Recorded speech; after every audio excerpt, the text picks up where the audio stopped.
Did Blake Lively just make one of the biggest legal misfires yet? We got Ron Zambrano here to break it down.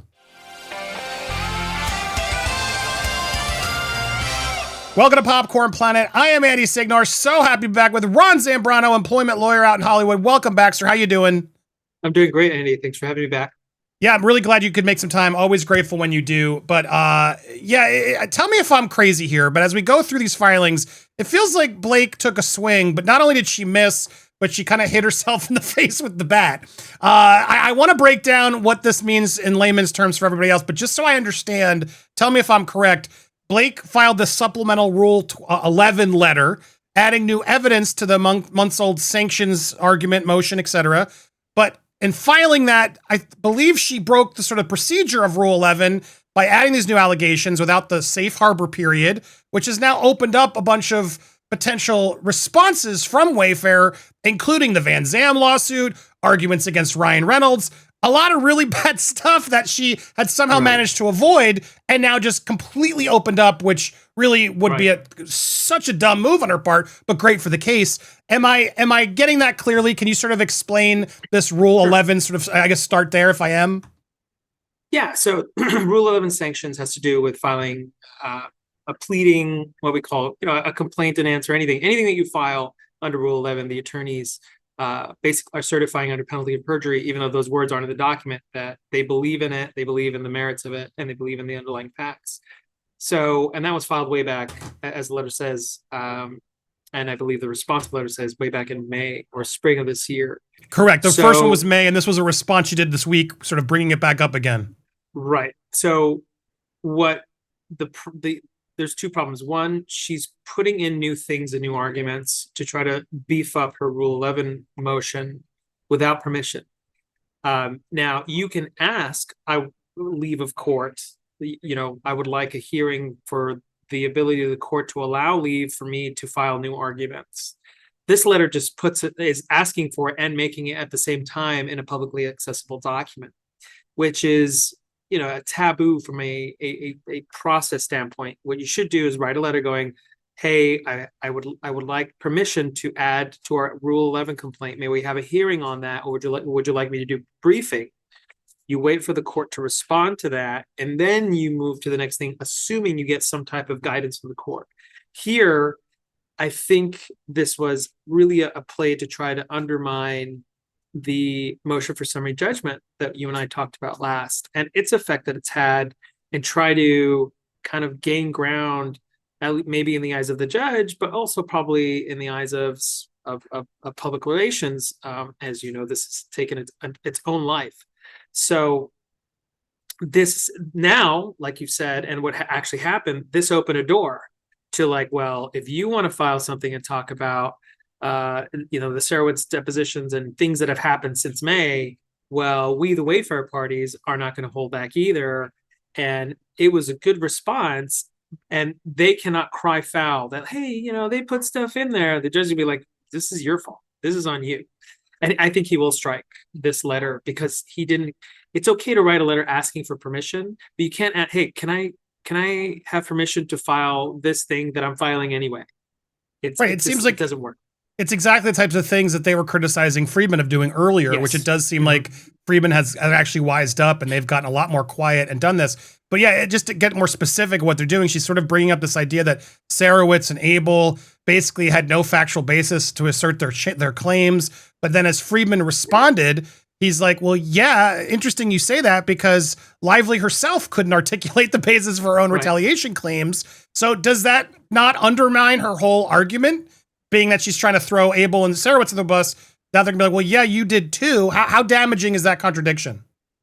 It's a big whiff, right? It's a swing that someone didn't think through, that they were going to have to deal with it later. Immediately, again, I can't imagine how many attorneys are working for both sides. People have time. If they have time, they will respond. The other thing is that what was clarified in the letter by the Wayfair parties was that their argument or their opposition was like, what Lively is trying to do with the Rule 11 motion isn't correctly being brought through in a Rule 11 motion. That, I believe, that that technical argument has been spun by Lively to be like, they couldn't even, they couldn't even oppose it on the merits. Which, is it true?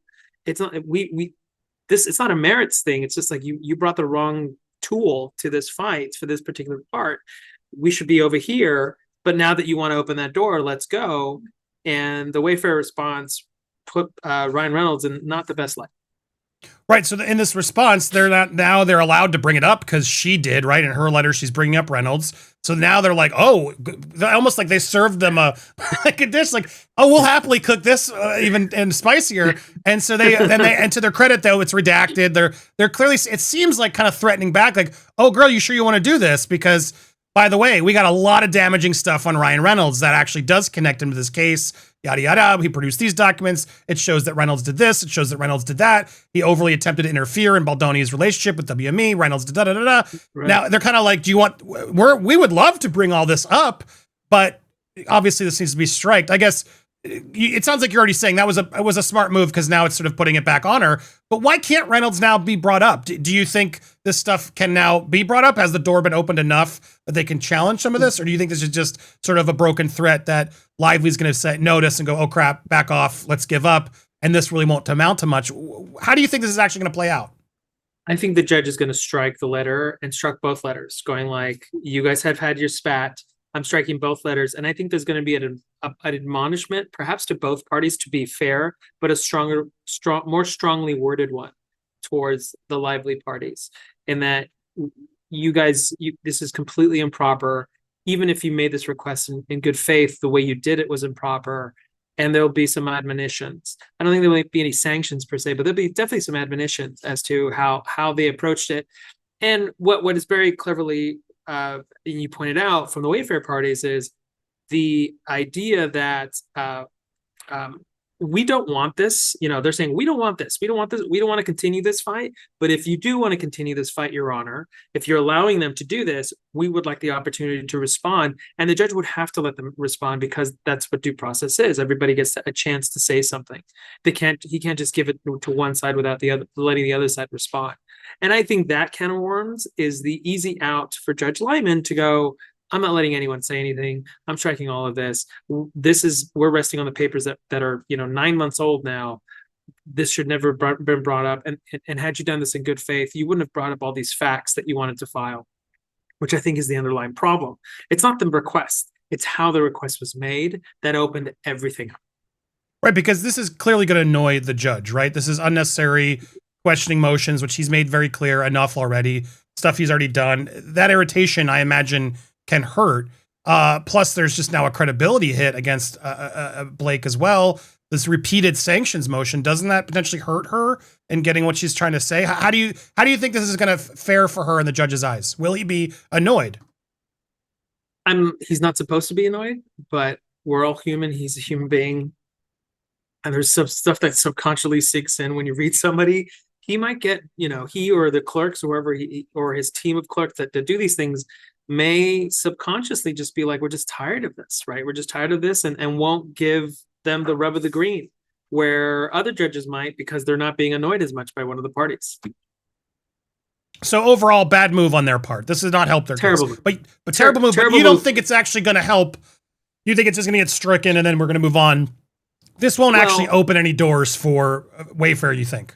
No legal doors, but it allowed Wayfair to put a shot across the bow going, we have bad stuff on Ryan. Do you really want to talk about it? He's not a defendant anymore, right? We're not suing him anymore. He got out of the case. You want to bring him up? Let's bring him up. And this is the only mechanism he could do it, right? Because he got dismissed through the cross complaint and what happened there. But if they wanted, they're like, we're happy to talk about Ryan Reynolds if you want to go back and treat this like he's still in the case. So that is really, I believe, the technical misstep here. It's not I don't think from a legal standpoint anything's going to happen.